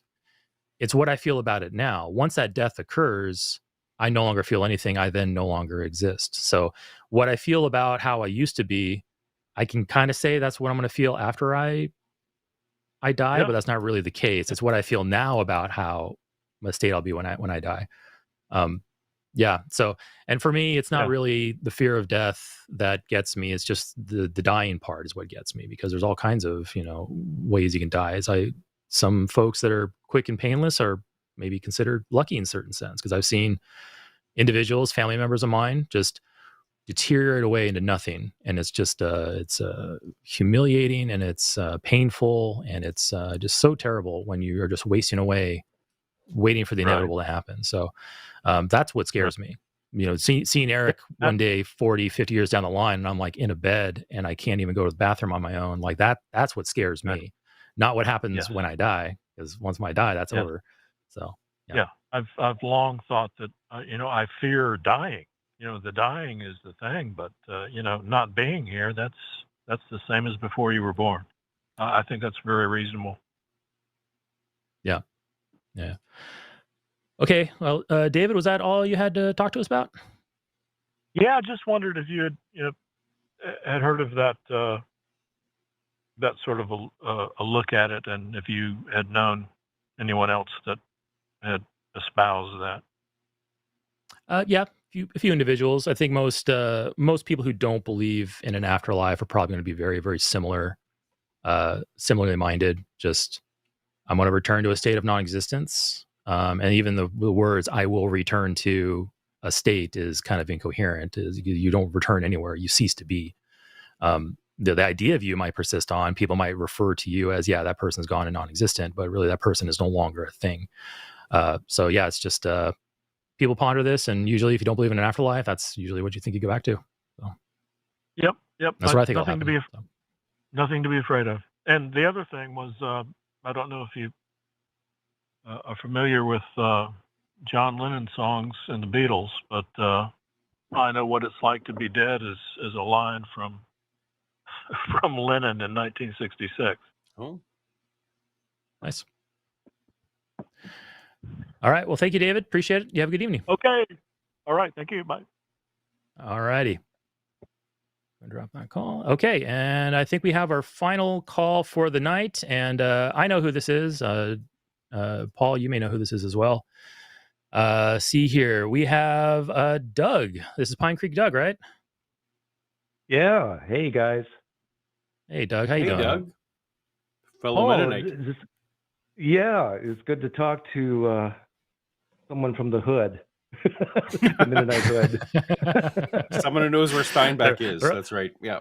Rough and tumble streets of Saskatchewan. You and I are one of the few people who know where Winkler is and what Schmolfot is. That's right. And yep. I'm taking a huge risk here tonight. I don't know if you guys realize that I'm in enemy territory. How so? I don't think that would be the case. I don't think Matt Dillahunty nor Jimmy like me that much, and this is their show basically. So I'm grateful to Matt Dillahunty, and I'm grateful to Jimmy to even allow this to happen. I know that one of the things that we like best on the show is when people who disagree with us call in. So that's cool. Are we currently streaming on another channel? No. Okay. All right. Fair enough. Hand on the Bible that I don't believe in, but fair enough. But I got some pragmatic type questions for you guys. I know, Eric, you haven't been in the game as long as Paul and I have, but Paul, are you getting bored of this? Well, first I want to say I learned tonight that I think Eric's been in the game longer than me, at least. Am I getting bored of this? No. I mean, sometimes I get bored of. I'm bored of sometimes having to repeat the same answer to a given question. But if this in general means trying to help people who believe as I used to believe move an inch further to true things, then no, I'm actually not bored. I'm still quite enthusiastic. Okay. And I didn't realize, Eric, you've been in the game longer than me and Paul. I don't know if that's necessarily an accurate statement. I've been an atheist probably longer than you and Paul, but I've only been in like online activism community for maybe about a year and a half. Okay. And I guess I deconverted in 2008. Yeah. Okay. And I guess a related question to that, like Paul, your answer was that you're bored of giving the same answers over and over again, and I know exactly what you're talking about. But you're not bored of leading people to truth or something like that. I think that's what you said, paraphrased. Yeah. What would you say if by leading someone to the truth, that let's say God's not real, actually leads to a lower outcome, less well-being for them? Would you stop for them? There have been individuals where I would have to know quite a lot about an individual to be able to make that assessment. So there have been people whom I know personally, or whom I've been exposed to more than just like a phone call here, for whom I have chosen to not press the matter. That said, I've yet to come across anyone where I was like truly believed that holding to more true things than false things wouldn't improve their lives, at least. Yeah, I don't know if that's. I don't know if that's skirted. I don't know if that's skirted around. Like you're Doug. You're the direct answer person. So tell me if I was direct or not. I think your answer was yes. You would stop. There are certain people for which I would stop, but it would need to be a lot of data for me to stop. Yeah. That would be my answer too. It's the answer is yes, but it's highly situational. So if a person says, well, my life will be a little worse without this God, I can probably say, well, it might seem like that now. And it actually might be, you might lose friends and family. Like, I'm an ex-Jehovah's Witness. JWs that leave and become ex-JWs, they tend to have short-term detriments in their life, namely their social circle and such goes away. But I think overall, though, in the long term, things will generally improve if they wanted to and they work for it. Now, if there was an individual who says, if I stop believing in God now, I will legitimately self-harm myself tomorrow, and I believe that person, then yeah, sure, I will stop right there and say, okay, you believe what you want to believe, have a nice day. So if the situation is extreme enough and I put stock in what that person is saying, then yes, I would stop and no longer pursue what I consider the truth of that person. I would simply let them go. Yeah, like when people ask me why do I or did I kind of off it now. I don't really do religious stuff that much. But when I did, people asked me, why are you doing this if you don't believe in God anyhow? And I'm sure you guys have got this question over and over again. Earlier in the show, people who don't believe in God, why do you keep talking about it, right? Had it tonight, that was our first call, I think. Yeah. And the typical answer, and I didn't hear it, but my guess is you said because it impacts on people's actions and how they vote and that sort of thing. So that's what I've been concentrating more of. Who cares if you believe in God? The real issue is, what do you do because of it? Not even so much what do you think or believe because of it, but what do you actually do because of it? That's actually not the answer we gave, Doug. The answer we gave was both personal for us, because we both wish that people had reached out to us sooner and stop believing false things because of the impact to our own lives of what we were doing to ourselves. Okay.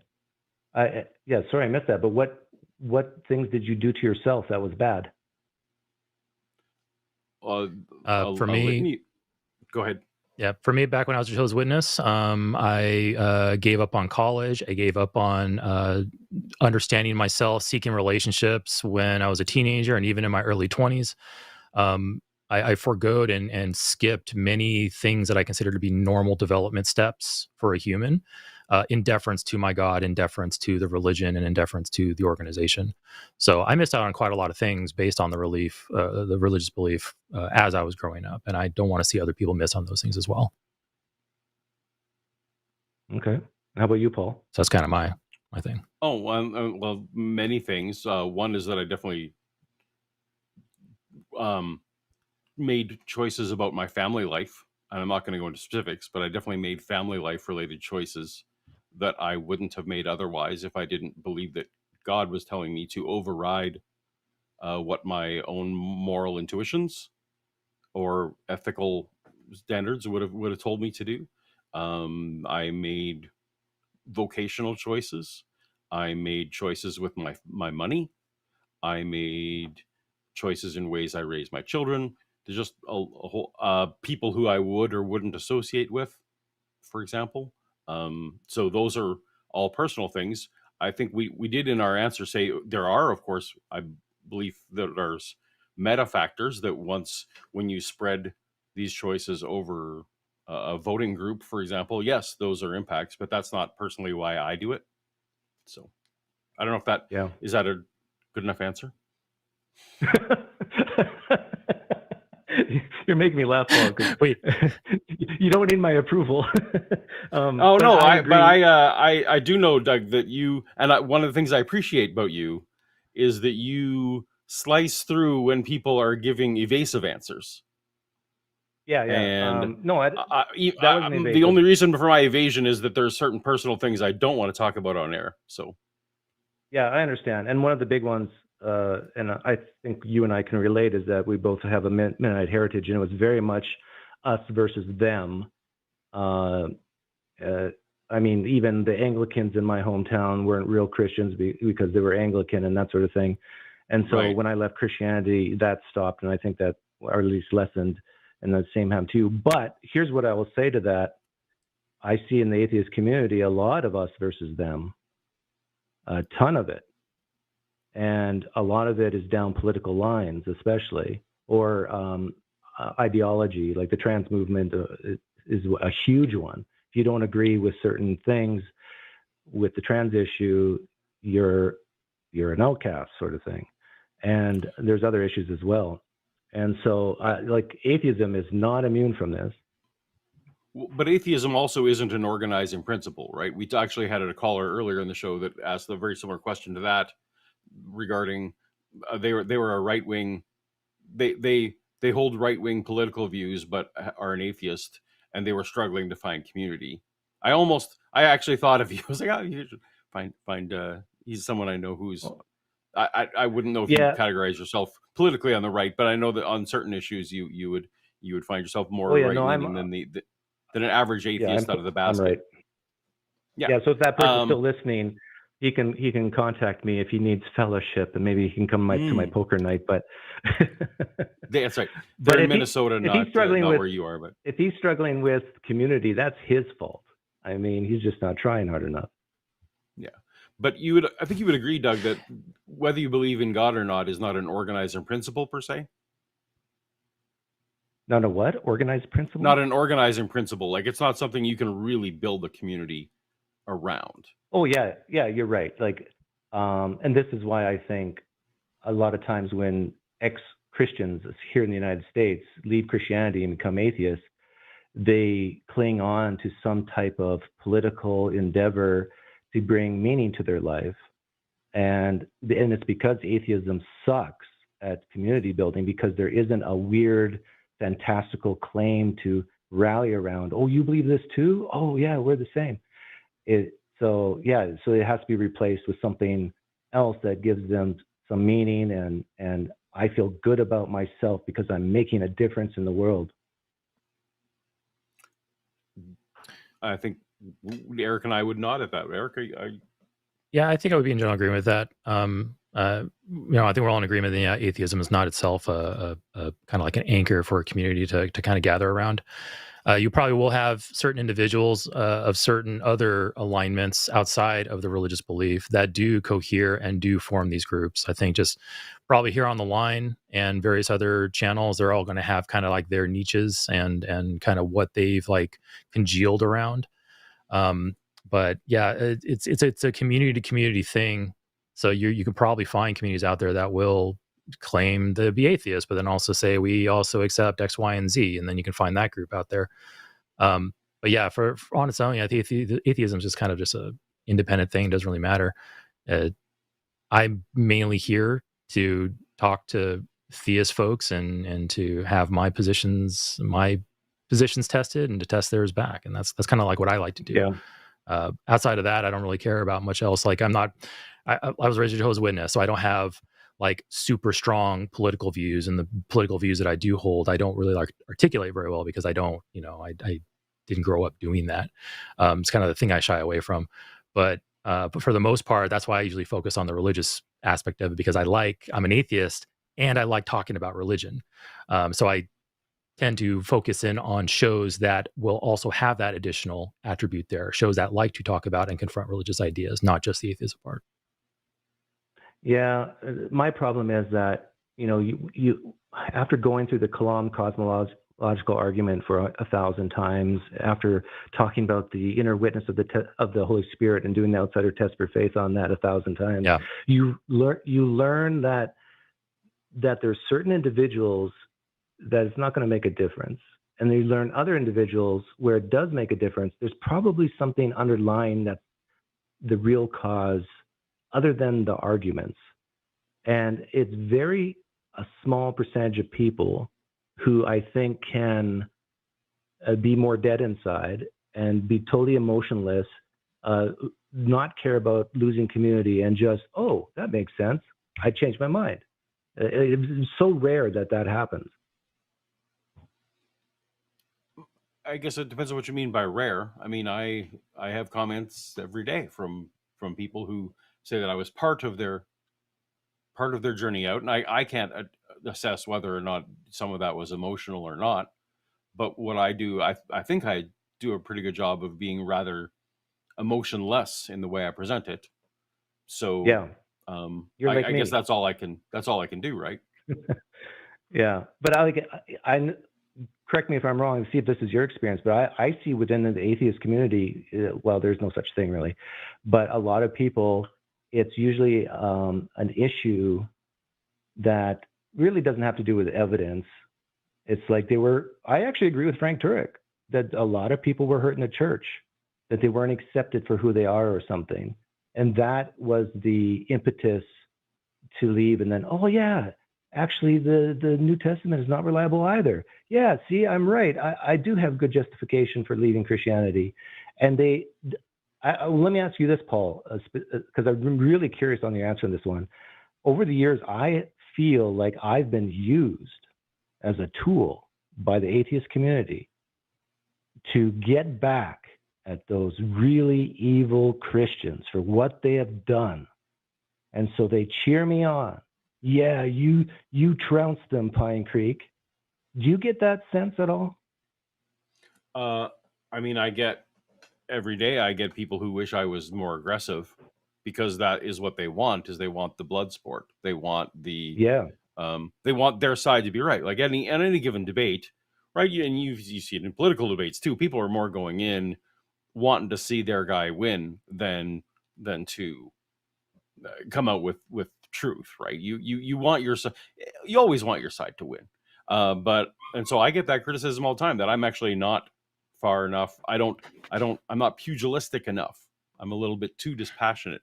So I might be the wrong person to ask that question, because no, I don't actually. I feel like atheists wish. So if I want to give you some common ground here, I do feel like atheists wish that I was more pugilative so that they could have that feeling that you are describing.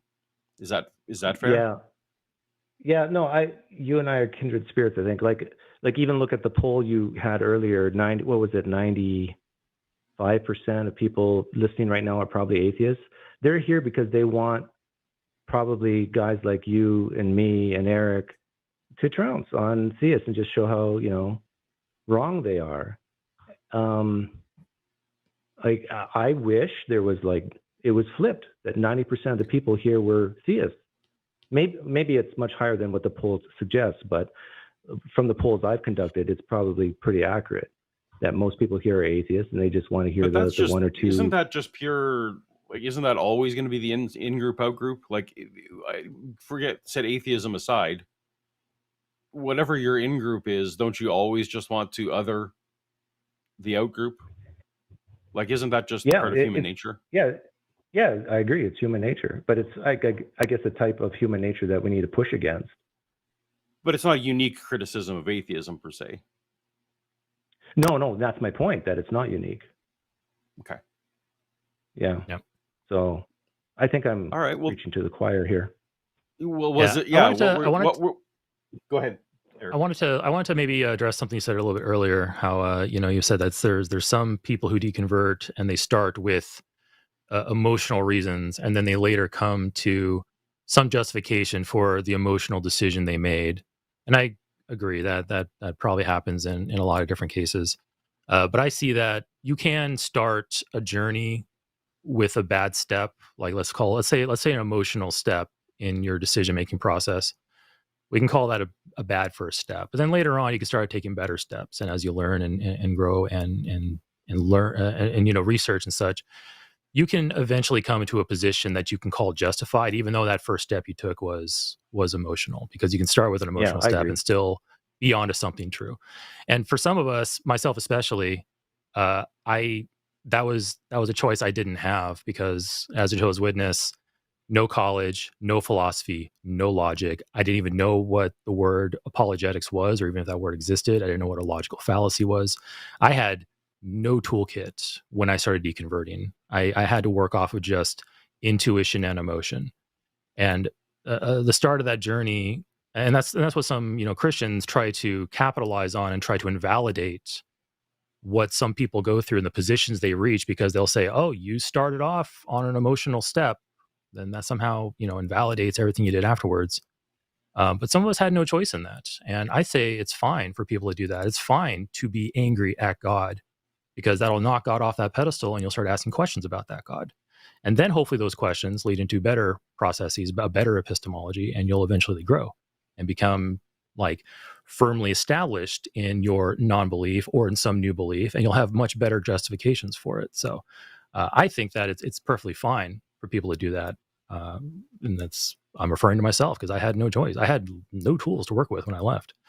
So it doesn't really concern me at all. I agree, Eric. I agree, Eric, and it definitely happens the other direction as well, and that theists don't want to admit that, if you want to convert an atheist to Christianity, for example, find the ones who've just gone through bankruptcy court or divorce or have an addiction problem. Evangelicals, if you're listening right now, if you want success in evangelism, target those type of atheists, because they will succumb to it, because they need love, they need security, they need something. I've been at more than one door as a Jehovah's Witness where either myself or my partner will detect some type of emotional vulnerability, like, "Oh, your boyfriend just broke up with you," or, "Oh, you have a loved one who just died," or, "Oh, your house is getting foreclosed on." Hey, that's your in. You can hook into that person and start really appealing to their wants and needs and desires and emotions. And it's it can definitely go the other direction too. But I think with the religion, and I'm pretty sure you probably agree with me here, with religion, there is no sound logical position argumentation you can have once you finish that journey, because I'm pretty sure, I don't put words in your mouth, but I've yet to come across a sound and valid, or valid and sound argument for the existence of God, or for why a certain religion is true. So we do have religious folks who start that emotional journey, and some will get to a destination and say, "I have this argument," or "I have this evidence." But we look at that and we go, with street epistemology and such, we start picking it apart and start chopping down justifications and confidence in it. So I think that's kind of maybe the main difference in that, with the atheist journey, it's, you can start emotionally, reach non-belief and have good reasons for your non-belief, but I've yet to see a person reach belief and have a good reason for it. So, and if there is one out there, I don't know about it yet. I'm not saying there isn't one, but it could be the case. Well, I don't know. It's typically the intuitive argument. I don't think theists would frame it this way, but it's basically they can't imagine us existing without some type of intelligent designer. That's basically what it boils down to. They can't imagine even writing a screenplay of a universe existing without a God in it. It's just beyond their imagination. And I think you two and myself would agree that there is one type of miracle that we believe in, and that is we're here talking. Like, we ultimately came from hydrogen and helium, and here we are talking. And I think we as atheists have to admit that this is extraordinary. And that just comes down to your definition of miracle, because of course, if I think a miracle, right. If a miracle can occur without the supernatural, and a miracle is just something that's like just so spectacular, I mean, obviously, we're made out of these base elements. We're low probability systems that became more complex. So I mean, for certain definitions of miracles, sure, we can agree on that. So, and I think there's going to be a lot of atheists. Oh yeah, I was just going to say there's probably a lot of atheists who just heard what I just said and will push back hard against it. No, you can't even concede that. I mean, you can't even understand that point of view. And I think that type of thinking has to stop and say, no, you can understand that. You can disagree with it, but you can understand that intuition. So, but anyhow, thanks for taking my call, guys. All right, Doug. Have a good evening, and be well. All right, great. So we're going to go ahead and wrap it up tonight, folks. Yeah, Paul, any parting words? I used to say any last words, but that has ominous tones to it. Any parting words? Anything you want to leave with us for the evening before you call no it good? Parting words. This was we kind of went full circle on all these calls, so no, it was great. And yeah, we did. Always a pleasure to hang with you. Yeah, man. Same with you. We had all kinds of folks tonight, all ends of the spectrum. But yeah, so excellent working with you again, and I look forward to next time. And anyway, check out the rest of the shows here on the line, folks. Everything disappeared. I think we're going into the end credits here. Morgan? Soon. End credits. There we go. All right. So yeah, thank you so much for everybody for coming. Thank you again, Paul. And yeah, everyone have a good evening. Have a good start to your work week. And stay sane, stay skeptical, stay logical out there.